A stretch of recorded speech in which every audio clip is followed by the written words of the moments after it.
Why does every child have some form of D attached to their name? ADHD, OCD. Why Yes. do we have all these kids that have got all of these neurological issues? What's going on there? You're listening to episode 142, Why Clean Eating Isn't Working and What Your Gut is Trying to Tell You with Kirsty Wirth. Welcome to another episode of the Hayley Morecambe podcast. I am so excited you're here for showing up for yourself, your self-love and self-worth. Each week, I gift you the permission and the space to claim the most happy, healthy, abundant life and give you access to the most sparkliest version of you. On this journey together, we'll learn and grow and thrive to be the best version of ourselves. We don't settle for anything less than incredible. I'm your host, Hayley, a women's wellness and mindset coach with over a decade of industry experience.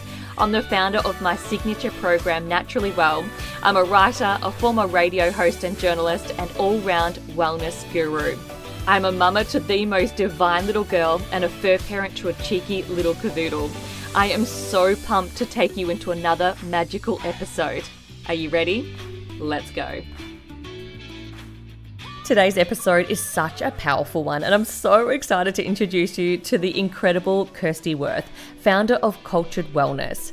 Kirsty is a qualified teacher and integrative nutrition health coach with over 25 years of experience in education, teaching, and research. She's on a mission to help people take back control of their health by deeply supporting their gut and brain health through real, nourishing, and fermented foods. She's the brilliant mind behind the Kultured Wellness culture starters, functional supplements, and life-changing treatment protocols. She's also the author of Cultured Keto and co-author of Guttalicious, and has been featured on countless leading wellness podcasts and publications. But what truly makes Kirsty special is her gift for breaking down complex health concepts into clear, empowering insights, something she does so generously for her community. And when she's not leading her flagship programs, you'll find her out adventuring with her deep love for the outdoors. In this episode, you'll learn why so many women feel stuck even when they're eating clean and how the gut could be the missing link, the unexpected ways your gut health is impacting your mood, energy, cravings, and even confidence, how to begin healing your gut without overhauling your life, what it means to reclaim your vitality from the inside out, plus Kirsty's personal story with gut health and how it shaped her mission today. This is one of those episodes that's going to spark light bulb moments, bring clarity to your health journey, and remind you that healing is absolutely possible. Let's dive in. Kirsty, welcome to the show. Thank you so much for having me. I'm really excited about speaking with you and diving in today.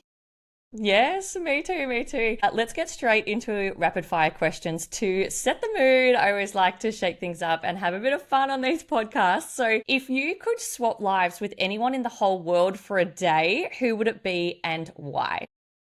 Oh, what a great question. So what I'm going to say is exactly what came to my mind first, rather than what I should say. So I would actually like to swap with Stephen Bartlett from Diary of a CEO, because I have such a curious mind and I'm always wanting to learn.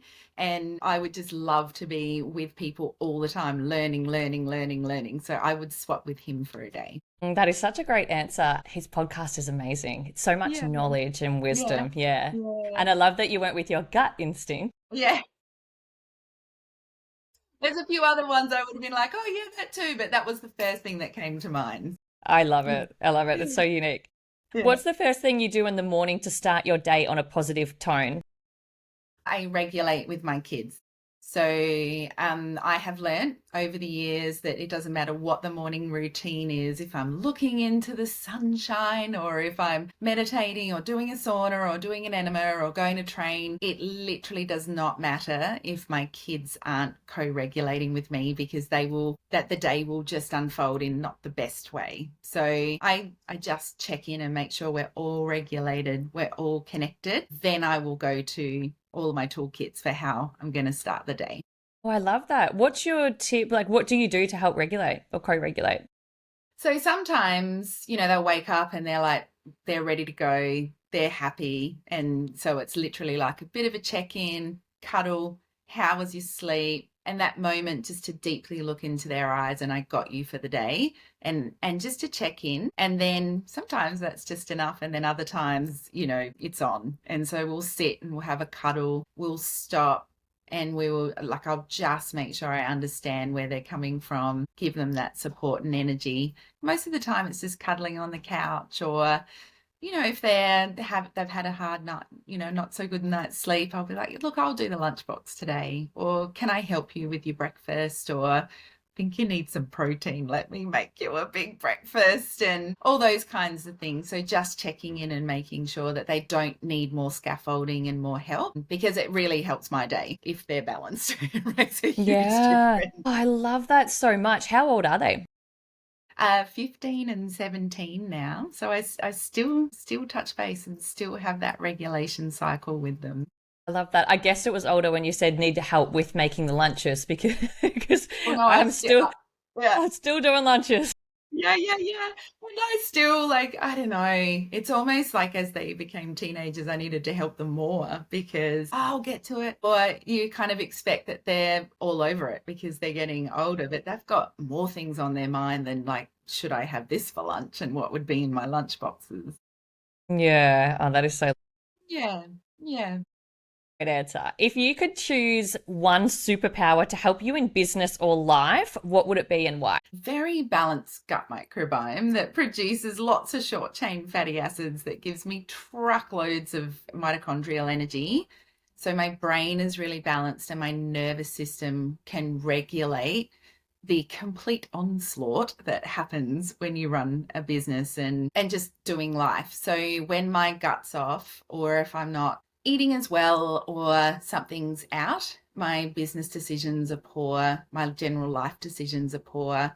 I don't have energy to do the 1% and do that last thing that makes such a big difference to what you do in your day and how you show up. So yeah, absolutely. When my gut is working, everything is just completely on track and I'm balanced most of the most. Yeah. I feel like you already have that superpower because you've got the knowledge there to be like, okay, that's off. I need to do this. I need to do that. But yeah, Yeah, that's a yeah. great one. Yeah. Well, I didn't have it for so many years. I was very unwell. I didn't know what it felt like to have a really balanced gut microbiome, to be able to, like, feel calm and settled and no anxiety and have energy and just have faith in your body that it will show up and be the same every day. I just didn't have that. Yeah, I still am like, wow, I think this is my superpower, but I'm not sure yet. And so it's still a stepping into that faith for me and really believing in it. Yeah, you're so knowledgeable. Take us back there while you're talking about it. What is your story and your journey of how you got to where you are today? Wow. I don't even know where to start because it's like there's chapters, right? There's so many chapters and so many key, moments in my life. There's like the pre-kids life, and pre-kids, I had periods of time where I was very unwell, and had periods of time of just great joy and great excitement and doing some very cool stuff. I've had a grand life of a lot of travel and a lot of venture and a lot of, like, big sort of outdoor stuff, and very curious about life. And I was in the Boxing Day tsunami, and that really impacted my trajectory and my mental health for a very long period of time. And having post-traumatic stress and going through counseling and support for that for about 3 or 4 years, in hindsight, I was like, thank goodness that happened, because I use a lot of those tools all the time to support our clients or support my kids or loved ones. So I had a lot of periods of time where I didn't trust my body. I wasn't well. I had a lot of pain, a lot of cognitive problems. I found out when I was about 40, I'd had an autoimmune condition for most of my life to do with my brain. All this wild ride that I sort of discovered once my kids were born. So when my kids were born, they were doing okay. And then Noah, especially, he had an undiagnosed gut infection. And with that undiagnosed gut infection, he stopped speaking at around 2 and declined rapidly. So he was doing well, reaching all his milestones. And declined into non-verbal, non-functional, a very significant ASD diagnosis. And we were told, look, he's just never going to talk. He's never going to reach milestones. He's not going to go to school. He's not going to move out of home. He's going to live with you for the rest of your life. And there was more to it. And I just finished off doing some work on my PhD and very keen to learn and to understand. And my husband's an emergency nurse, and he was like, he's got chronic diarrhea. He's covered in rashes. He's screaming in pain. Surely this is not autism. Like, that just doesn't seem right. And he was fine, and then he's declined. So yeah, we went on this big adventure and had his stool tested, which back then was like groundbreaking. No one did that. And we found he had a very significant life-threatening infection that wasn't picked up. And so we went on a journey of having that addressed, and the kids and I were part of a very, very important research study over in Canada, and we all had gut transplants. And post those transplants, my son started speaking and functioning and developing, and it turned out that gut infection had gotten to his brain and had stopped his learning and development. As his gut started to repair, he kind of came back online and started engaging with the world. And I was like, hang on a minute. Like, what the heck? How can something in your gut deeply impact who you are as a person? And then off I went on this grand adventure of learning and retraining and more study. And other families were asking, like, what are you doing over there? Noah's like a completely different person. And then I developed the Cultured Wellness coaches, and people started wanting to work with me. And then I retrained and graduated. And then, oh my gosh, 10 years this month, Cultured Wellness has been going. So Congratulations. Happy birthday. thank you. Thank you. Yeah. So it's been a wild ride. And in that time, it's difficult because gut health wasn't what it is now. And if anything, we were really up against like societal norms. It was very interesting times to break free of such dogma and break free of a lot of conditioning and a lot of kind of the conversation and story at the time. And there was a lot of pushback from that. Very, very difficult times, and having a business in that environment and really kind of just going against the norm and knowing that it was the right path. There was definitely some interesting times amongst all of that.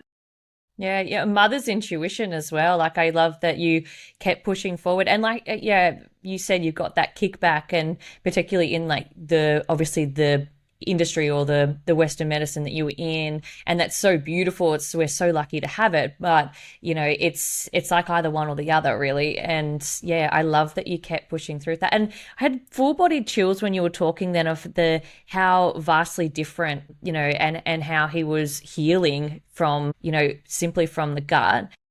Doesn't that just like show you so much that our gut, like, do you agree with the term when people say that your gut is your second brain? It's your first. First, yeah.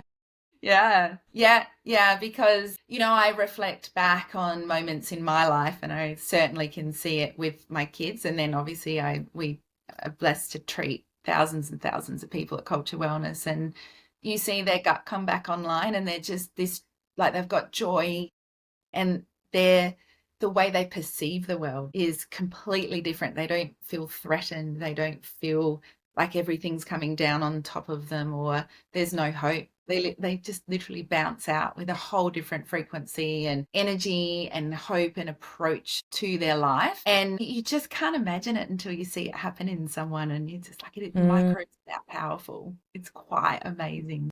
Yeah. So for someone listening, how would you describe what you do now?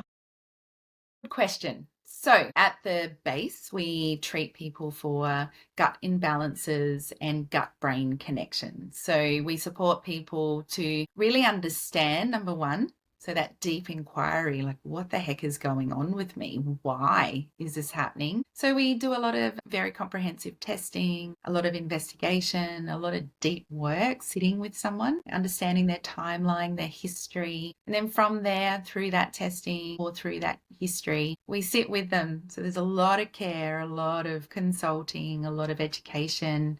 And we do a lot of prescribed herbs, a lot of treatment with regards to using food as medicine, and then right through to a lot of work around behavior, somatic work, trauma side of things, prediction of how the brain behaves. And then I'm deeply fascinated and work a lot in the brain space now. All Yeah. those toxins that get into the brain, and why does every child have some form of D attached to their name? ADHD, OCD.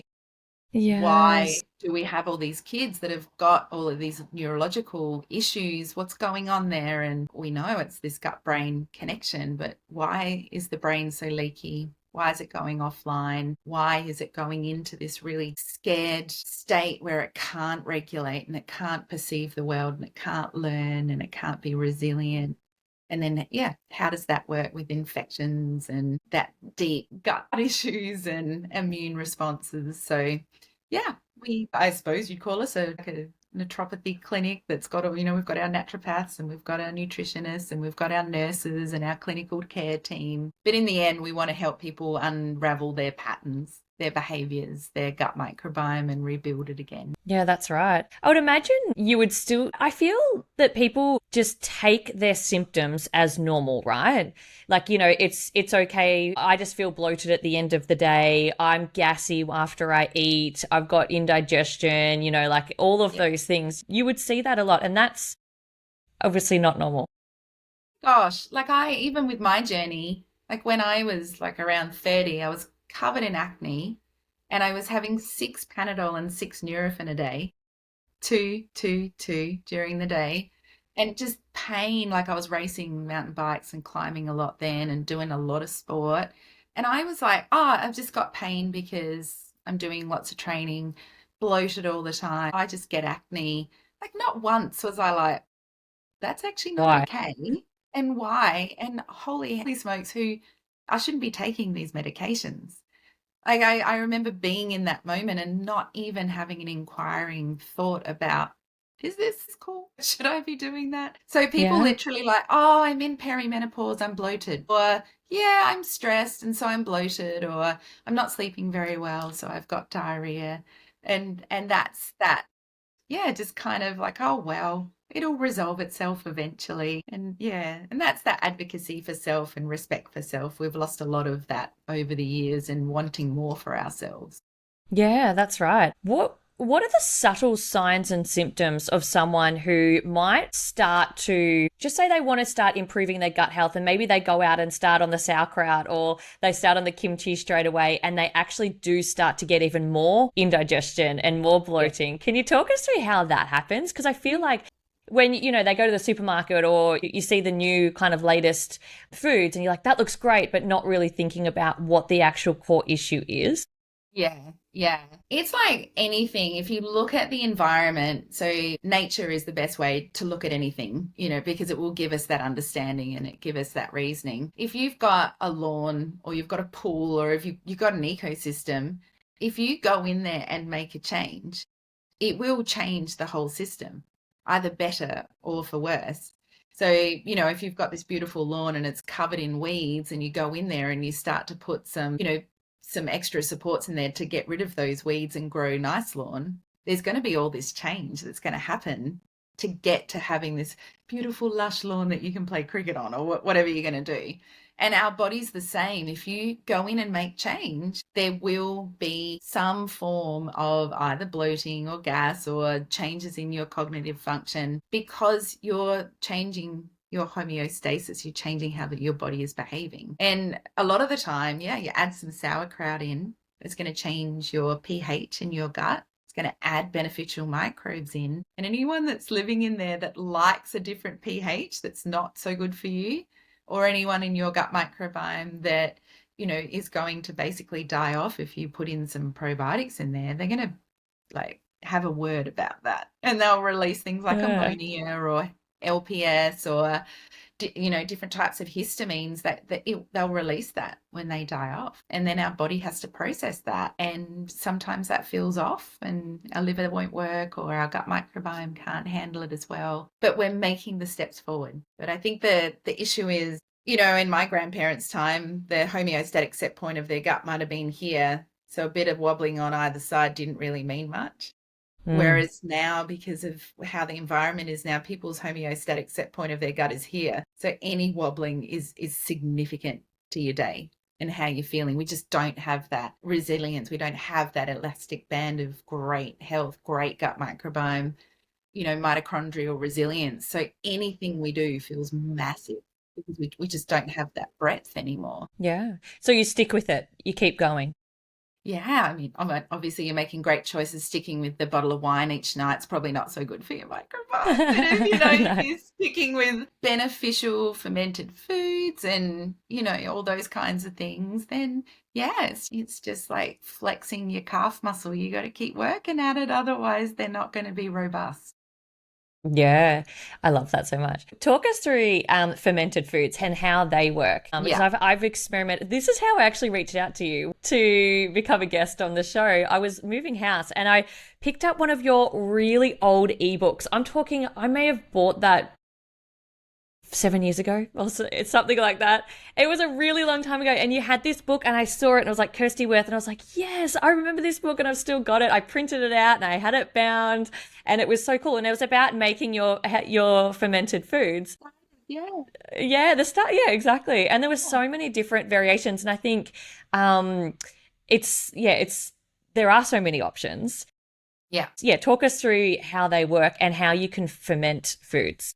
Yeah. Okay. So one step back from that, because there's a lot of conversation around about fermented foods. And I think a lot of people are actually quite scared of them now because they're like, oh, I think I might have histamine issues. So I can't have fermented foods, or I've got SIBO. Am I allowed to? Am I not? And there's all this kind of, muddy waters about fermented foods. So first of all, we've got to understand what a wild ferment is and what a cultured ferment is. So a wild ferment is your classic sauerkraut. You whack some salt and some water on a cabbage and you massage it in. You put it in a jar and then you leave it to ferment for 8 weeks. And it is literally the microbes that are in the environment, that's on the food, that's been created in that brine with that salt and water. And unless you then take your kraut to the lab, you don't know what you're fermenting. And you're not sure if you're fermenting microbes that are going to have histamine in them or not, and what kind of microbes that you're going to be supporting your body with. Now, most very healthy, robust people can handle something like sauerkraut that they've made at home because their body can handle all of those unique microbes. When you haven't been well, or you're starting out your fermenting journey, a cultured ferment is where there's specific strains that have been chosen, and they're chosen for specific health concerns and to support your body. And that is cultured in an environment when you know that what you've made. So for example, you put some, you get some coconut water and you add those particular strains into that coconut water, put the lid on it, the environment is really contained, and you know what you've fermented. And so then that's going to support health outcomes. And if you're starting really like, my gut is all over the place, it's terrible, it's just a disaster, that's where you start. Because going straight to a wild ferment for a lot of people these days, because their guts are really out of balance, it's too much. So the wild ferment is this beautiful entry. You can literally get the culture, put it in coconut cream to make a yogurt or apple juice, and it's much more controlled and it gives you confidence. And then from there, the wild ferments are using things like kefir grains, kombucha scobies. I'm not such a fan of those because it's just dumping a lot of yeast into your body. So a little 30 ml That's shot per interesting. day is enough, but anything else than that, it's just Of too much. kombucha. Yeah, yeah. Yeah, okay. Way too much yeast for one body to handle. And then Mm. and then you've got your krauts and so forth. So if someone was like, should I start fermented foods? What are they? I'm a bit overwhelmed. It's really about taking stock. How robust is my gut microbiome? Do I need to kind of start in a more controlled, gentle way, or I'm pretty good and let's just go for it and start with some wild ferments? It's a really nice way to kind of work that out.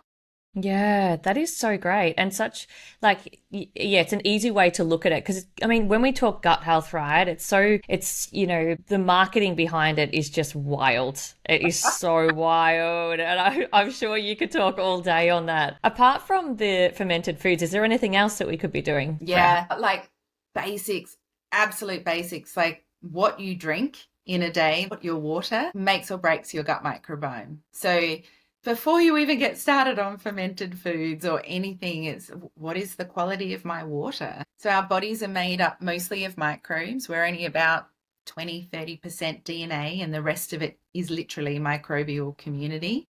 So if you're drinking water that's got chlorine in it, the chlorine's designed to kill microbes. And if we're mostly microbes, we're just killing ourselves every time Yeah. we take a drink. So back to basics, great water. Back to basics, what do you shower in? If you're showering in chlorine, you're killing your skin microbiome.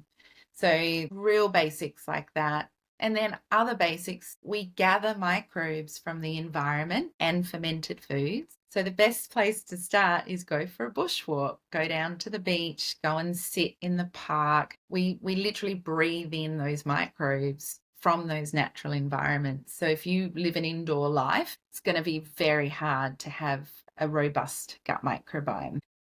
And our microbes need sunlight and they need light. So if we're indoors on screens and we've got that real kind of indoors life, once again, we're never going to repair our gut.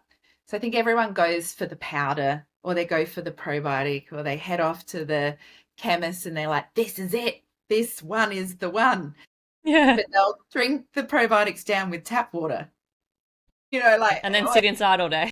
oh, so let's not forget. Let's not forget the basics that cost nothing. Well, a water filter costs something, but those real basics, because that whole step is missing for peeps now. It's getting way too technical. And so, like, one of the first things I ask people when they come to work with me is, how much time are you spending outside? Talk to me about your water, your relationships, your quality time with the natural environment. Because otherwise you're just going to get disappointed with me if you don't get better in 3 weeks. Yeah, because you could do all of the things and tell them to drink this and eat this, and if they're not actually looking after themselves in that way, it is so true. Like any supplement or anything, Yeah. you've got to be looking at the basics. What about sleep and gut health? Oh my gosh. Yeah. Yeah. Where do I start? I only had a client this morning that I was talking about phone use, and she's like, I literally need to get my husband to take it away from me because, I mean, it's designed to be addictive, phone scrolling, all those kinds of things. But it shuts down stomach acid production. It shuts down melatonin production, shuts down like all of those key functions within our body for quality of deep sleep. And then the next day, regulating blood sugar, regulating digestive, fire, like the flow on is insane. So if the night before we're not powering down and we're not getting that quality of sleep and we're still stimulated by food, light, all those kinds of things, yeah, then our gut health will just never repair. Because when you're underslept, especially as a female, your insulin goes up, you're metabolically inflexible. So you're always going to want the donut over the sauerkraut. And you can't fight it. There's no way you can fight that because it's innately in your metabolic flexibility to want to go and have those carbohydrates or those sugars to get through the day because you haven't had enough sleep. So it's a big one. It's a really big one. Huge one. So water, sleep, and Yeah. stress. Let's talk about stress Yeah. again. You could be Yeah. I doing all the mean, right things. my gosh. So stress, once again, can completely turn off your whole digestive function. So I like when I kind of came to understanding of how the body works, like I had no idea that when digestion starts in the brain, you have to just think about the food first. It's not even the salivary amylase and all the salivary enzymes in your mouth. Your brain has to perceive that food's coming first. So if you're driving in a car, slurping like that whilst you're driving, your brain doesn't perceive food's coming in.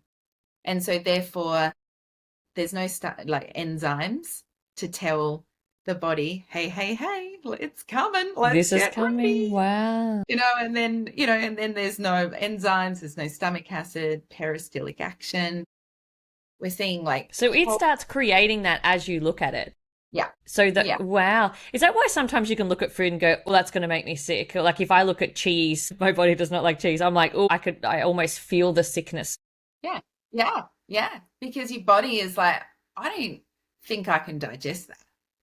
I don't think I got the capabilities. There's that prediction from the brain. Last time I had that, that didn't feel good. So there's also that predictive kind of brain pathway. Especially from like food poisoning or something when you relook Oh, at that food. Yeah. yeah, 100%.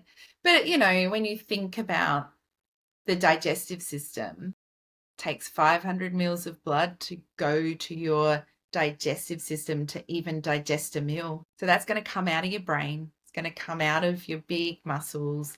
It's all going to come in. But if you're thinking and distracted about something else, if you're trying to run away or your cortisol levels are high, that blood doesn't go there. It will go to all the other places because it's a hierarchy. Only go to the brain and the big muscles first if you're stressed and hypervigilant. And so then you've just got that food just sitting in there going, Now what? are we going to digest this at some point? And then the protein starts to ferment and get all gross. And then you're like, what was that gassy smell that just came out of me? And now I'm bloated. And you've literally just got rotting food because we were too busy thinking about the meeting or too busy when we were eating. Yeah. That's why I always say no distractions when you're eating. Yeah. With my clients, it's no, yeah, again, the driving, not when you're watching TV, not when you're in front of a screen, not when you're even chatting to someone. Because even when you're chatting to someone, you're not even looking at your food as well. So it's like looking, connecting with your food and eating slowly and making sure the saliva is, turning your food into paste. 100%. And knowing yourself. Like, so I love interacting with people. Like I just love human connection. So I know when I go out to dinner with my friends, I'm just useless at digesting that food. Yeah. Because I'm like, okay, tell me the goss, what's going on? And I'm just happy to be there. I'm not home being a mum. So when I go out, I know exactly that that's going to happen. So I take digestive enzymes before my meal. I'll take some, stomach acid supports. It's a bit of a joke. Like the meal will start to come and like, here goes Kirsty. She's, but I know that I'm just too happy and elevated. It doesn't have to be bad stress. That is like the best stress for me. It's the excitement of every being around people, but there's no way I'm going to digest my beautiful meal. Yeah, that's right. It's still cortisol. It's still a high. You're still, you're with your girlfriends. So do you take that before every meal or just when you know you're going to be distracted and not digest well? Yeah, when I know I'm distracted or I'm worn out or I'm stressed or I've had a big day consulting or speaking or yelling on the side of the netball court when I'm coaching. And I know like I don't have the resources to digest this meal today. I need some support. So I'll go first for sauerkrauts and fermented foods. And then some days I'm like, this is the big guns. I need some help here. Yeah, I love that. What a great tool to have. You mentioned before a ritual when you're talking about your morning co-regulating with your children. You talked about enemas. Yeah. Do you do enemas? Yeah. How long have you been doing enemas for? 17 years. Yeah, wow. 15 years, around that time, for a long time. So that would have been when it wasn't like a thing. Like I've been doing enemas for 18 months now. Yeah. But I can imagine back then that would have been quite a big deal to be doing those. Yeah. Really. Can you talk to us about enemas and how they play a role in our gut health? Well, the funny thing is just even the fact that we talk about them on podcasts now, I would have just been like, oh my gosh. I don't do that to my butt. Yeah. I always say, I don't. You do coffee, as in coffee enemas. Yeah, well, we do a lot. We do a lot of therapeutic enemas at Kultured Wellness and for our clients and also for myself. So we do yogurt enemas, chamomile enemas, butyrate and ghee enemas, broth enemas. And then obviously coffee enemas. So depending on what's going on, we can use them as such a therapeutic tool and they're just so beneficial. For me in the early years, I was very unwell and very toxic. So the coffee enemas were amazing because they obviously produce so much glutathione, stimulate that gallbladder to be able to just dump all of those toxins into the bowel and give it a good wash out. And I back then didn't understand about that peristaltic action and about how the bowel sort of freezes when you're stressed. And so I knew I needed to do it, and it was helping me clear it out, but I didn't quite understand, why is this food still in here? Like, what's going on? Why am I so toxic? So for me, it was just such a great way to find some cognitive function and energy, which is what those coffee enemas do, to then be able to understand my body better. So they really, like, just the glutathione support and antioxidant capabilities that the coffee enemas provide is quite profound. But the chamomile ones, like, they're a calmative, they hydrate and tone the bowel. They're so supportive for providing the right pH for the bowel. So then you can start to get those beneficial microbes to grow within the gut. Yeah. When in I our love that. FMT journey, we obviously had a lot of interesting enemas, interesting stuff that Yeah. happens. So enemas have been my son was 3 when he started having enemas. It's been a big part of our lives. Wow, 3. Yeah. Oh, I do them in front of my daughter now. Like, she comes Yeah. in and she just knows. She doesn't even question. Like, that's what I love about health as well. Like, I feel like us as mothers, we can lead by example and not hide behind it. Like you said, like, we talking about enemas on a podcast would not have been a thing many years ago. You would hide that. But, you know, it's everything in front of her, and even meditating and all of the things. Like, when people are like, oh, I just don't have time because my kids are awake. I'm like, do it in front of your kids. You know, not necessarily. Or do it with your kids. Yeah, exactly. And just teach them that it's normal, and there's nothing to be shameful about, or, you know. Yeah. I Oh love my gosh, that. I've been like lying on my side doing an enema, doing school homework with the kids, and Me they'll come too. in and sit down, and it's just, like, this is what we do. And Yeah. like, obviously with It's the teenagers, normalized. teenagers a bit different these days, but like our household, someone's doing an enema at some point, and it's all happening. Yeah. Yeah, yeah. I had a friend who, she was living in this small house, and the toilet, there was only one toilet in the house, but it was one in the hallway. So she had to do her enemas in the hallway, and she said her kids would just be Yeah. jumping over her as she's Yeah. just, oh, that's, and then a friend would come home, she goes, don't worry about mum, she's just doing an enema. Yeah. Yeah. So it's just so normal, like, and I loved it. Yeah. Yeah. My son, we've been very full on about screen time with my son because of what was happening with him. And so he knew that if he did an enema, he would get some screen time, right? It was his time to shine with the screen time. So we'd be Yeah. out in public spaces when he was like 5 years old, and this is obviously 10 years ago or 12 years ago, and he'd be like, can we go home and do an enema now? And really what he was saying was, can I have some screen time? Really? Yeah, That's he what he was was asking associating. for. Yeah. And friends would be like, and what? But now it's just, Yeah. it's just part of it. Yeah. Yeah, exactly. Like you were saying, the cognitive improvement from even just doing something like enemas and improving your gut health. I think we sometimes still, like, and I'm sure you see this in your clinics a lot, like, you still would see so many people that are not making that connection, right? Even something like self-esteem, self-worth, confidence, confidence within yourself. Do you have clients that are like, oh my God, I just feel so good and I feel confident now? And they've made that connection, that those thoughts that I've had, the depression, the ruminating negative beliefs, the inner critic, like, that can be related directly to your gut. Yeah. I mean, I'm almost desensitized because we have people with bipolar and clinical depression and really significant mental health issues working with us, and then it just is not a part of their life afterwards. So it's like, I am almost desensitized. I think there's work now in this whole metabolic psychiatry space, which is just so wonderful that there's more language to it. And even on Australian Story just recently, there was literally a episode on a lady who had bipolar, and she had an intervention to support her gut microbiome. And she's been 8 years without bipolar, without medication. And what I loved most was the psychiatrist was like, if I hadn't supervised you this whole time, I would have thought there's absolutely no way. And then she took her story to the Food and Mood Centre, and the professor of the Food and Mood Centre and of University in Sydney, he's literally 70 or 80, and he's like, I'm going to have to revisit my whole career because we've never considered the gut brain connection and mental health with regards to the Mm. gut, but we can't unsee it now. And he's actually, Yeah. research in this area, and they've got some really great clinical studies that they're using at the Food and Mood Centre. And when I say I'm desensitized to it, it's just literally I just see people like it was that easy to feel buoyant Yeah. again. And the mechanics of it make so much sense. If you're not making enough short chain fatty acids in your gut, you're not going to be able to make that serotonin. And if you've got all of this toxic, leaky, inflamed gut lining and brain, you're not going to get those receptors getting the firing that they need. And so, of course, we're not going to have that buoyant mood. We're not going to be able to feel good, and our brain is going to perceive everything as a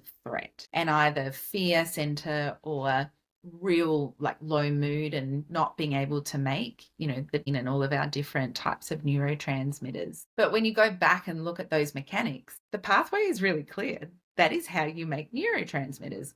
Where does it Yeah. start? So if the factory's broken, of course we're going to have the fallout. But the Mm. metabolic psychiatry side of things, so cool. That real understanding of what we fuel our body with and what we fuel our brain with can completely dictate our mood and our mental health. It's such an exciting time because we've been using a ketogenic diet for, using ketones in the brain for like well over 10, 12 years. And now it's just really exciting to see a whole area of understanding being, named and understood, and people using.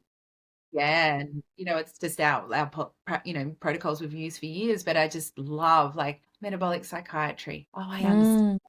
I get it. I get what's happening, and that understanding of that dysbiotic gut, dysbiotic insulin. Your metabolic system is inflexible and not working. Brain doesn't get enough fuel. Then the brain's like, sorry, I don't know how to feel. I'll just power down and just won't feel anything. And so to understand all of those systems and mechanics, it is a really exciting time. Really exciting. That is, yeah, and any little win like that is a win, right? It's going in the right direction because, Yeah. and while there still can be more, I love that because I can imagine you said 17 years, like that's a long time to see the disconnect between the two. Yeah. So Yeah. yeah, what a Yeah. win. That is so Yeah, beautiful. it's so cool. Yeah. And just helping people understand like your brain requires a significant amount of fuel. And if you Mm. think about like my mum's generation and that generation that like post-war of low fat, and then like, and also the these era of just don't eat anything and be really skinny. And like all of, Mm. if we look back through history and we look through culture, for women especially, the brain was never fed. Post-war, there was never an opportunity in that culture and in kind of societal understanding of how women were to be perceived. It was never about fueling our brain. It was always, eat this to look this way or do this or low fat and I think we're finally getting to understand how much nutrients our brain needs and how important it is, and that balance. So then women can step into kind of advocating for themselves a bit more balance. Yeah, especially what you said, the fats, the good fats, like we need that for our brain health, Yeah. and our gut Yeah. health. Yeah. Yeah, and our hormones. Yeah. I mean, Everything. they only sequenced a female perimenopausal brain like 3 years ago.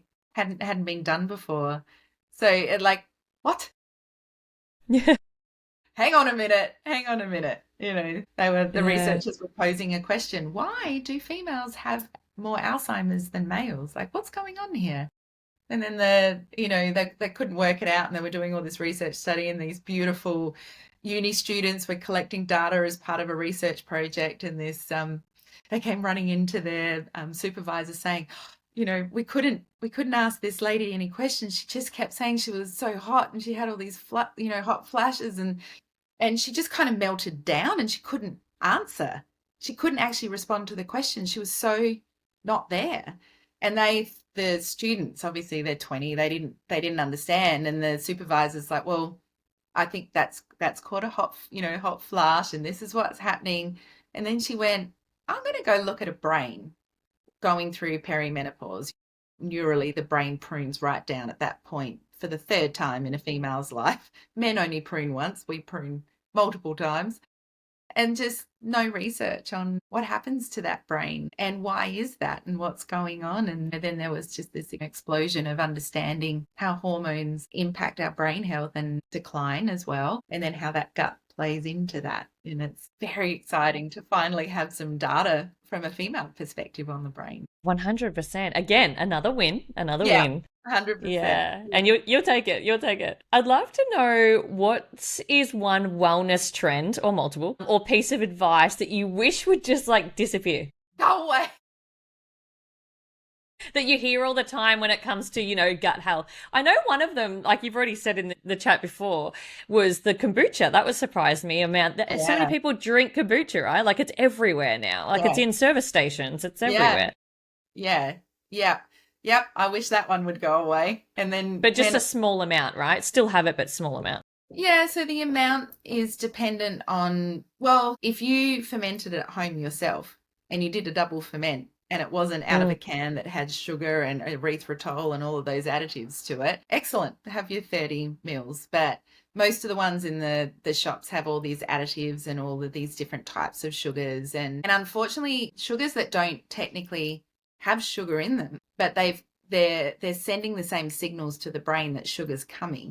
And so then the brain's like, excellent, I'll pop up my insulin levels a bit, and I'll pop up my heart rate a little bit because there's some sugar coming, because those erythritols and all those different types of mimicking sugars still tell our body something's happening. So yeah, not only is it the kombucha, it's also the stuff that it's kind of housed in. So I wish people would understand our body is made up of all these different microbes, and you can't just dump one thing in there like a 375 can of kombucha and then think that all the other microbes are going to be happy with that. Yeah. Are there any other wellness trends or pieces of advice? I wish people would stop with the routines. I wish that they would stop with, what is this routine for you and what is that routine? And I wish there would be more understanding of that individual and where you are within your life, within what's happening within, what is expected of you. Like, oh, what's your nighttime routine?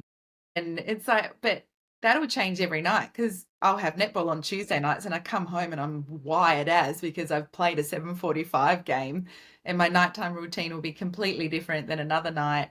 And so this whole routine and ritual, you've got to stick to it. And rigid, like really rigid. Oh, I just can't stand that, because it's like, where is you in amongst all of that as a person? So especially as a woman and cyclical being we are, like we change every day. I was the same. Like when I got into morning routines and night routines, and I still talk about them a lot, but it's like I became very rigid. And if I didn't tick everything off and I didn't have everything done, then in a way it was like I felt like a failure, like if I wasn't actually ticking them off. So now I had this 3 rule in my head. I've got this like list of things that feel really good, but if I just do 3, and they can be so simple, like a body brush before the shower, that's 1, journaling, that's 2, and it's like 3. All right, that's 3. Yeah, that's 3, and that's enough, and that feels good. Yeah, 100%. That suits you.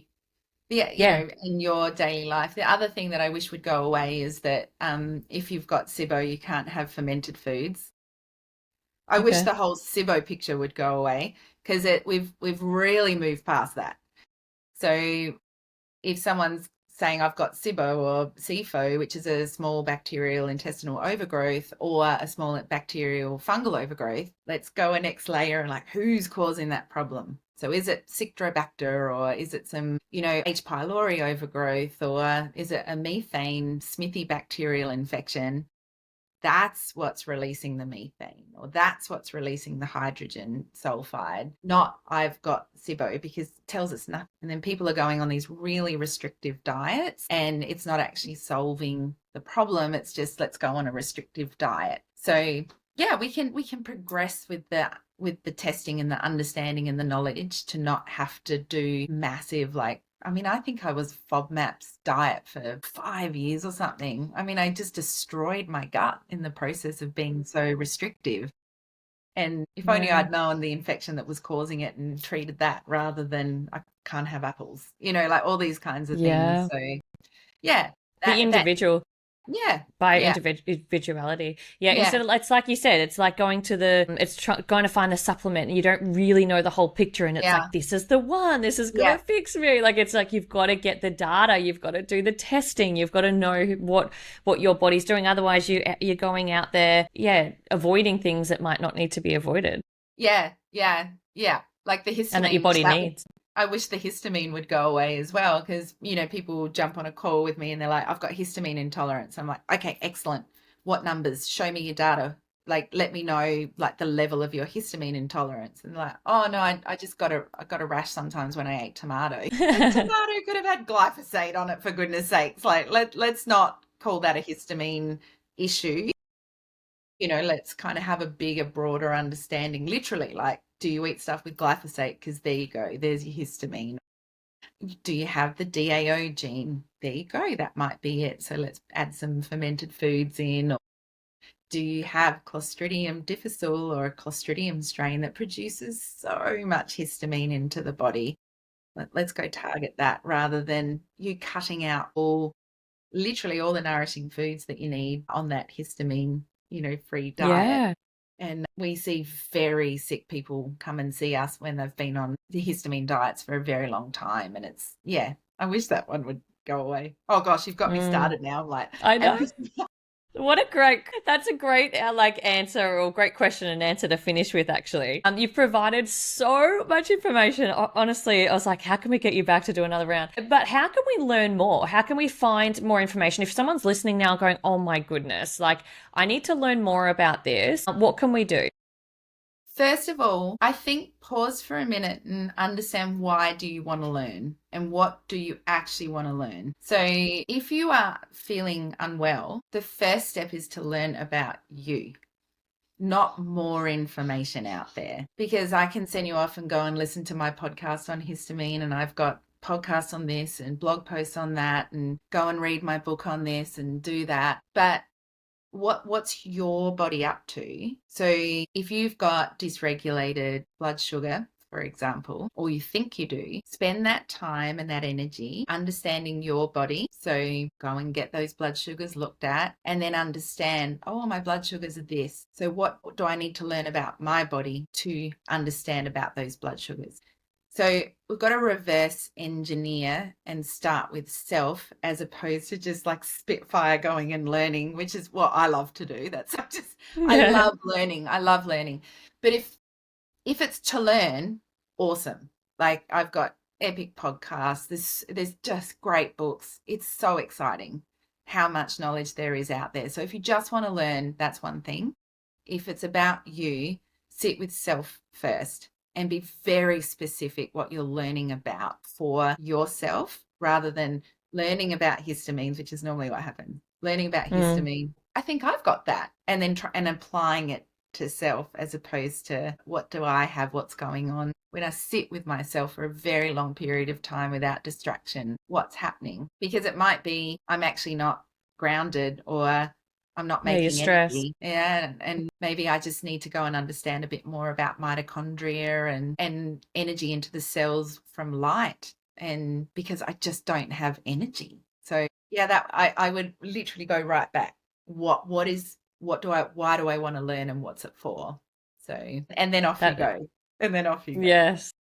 And then dive into all the Then dive wonderful into knowledge. it. Yeah. And then, like understanding your body. So when we work with clients, it's so cool. We'll get some results back, or we'll go into the detail and like, so you've got this going on, and this is quite specific, and this is what's impacting these parts of your life. So off you go. I want you to read this book. I want you to understand this. I want you to deeply journal and understand, when is that showing up in your life, and reflect it back and understand it from your perspective, rather than, what someone said on a podcast about what they should do in their 10 steps to fixing it, because it's like, but that's not me, because I work shift work. How am I going to follow your 10 steps to my histamine problem? Oh dear. Yeah, I love that so much. I know this is kind of going against what you just said, but is there a great book that you just said, go and read that? So is there a book that you just absolutely loving at the moment that explains things well? Oh, look, I think if you are unwell, and you're on that journey and you really want to understand, I think it is almost right back to,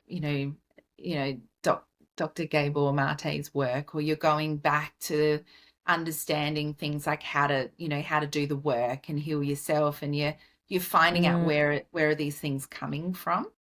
And then the next layer up from that, just beautiful Western Price foundation, that real cultural understanding of how our bodies should be and how they thrive. So going through and understanding anthropology, and Western Price is amazing. Like Dr. Sally Fallon's work is amazing on that. And then, I would probably progress more when you're understanding microbes. Some of the books even now are outdated, so I'd actually have to look up what the latest book on that one is, because we look in all of our research papers now, so it would be a bit hard. Yeah.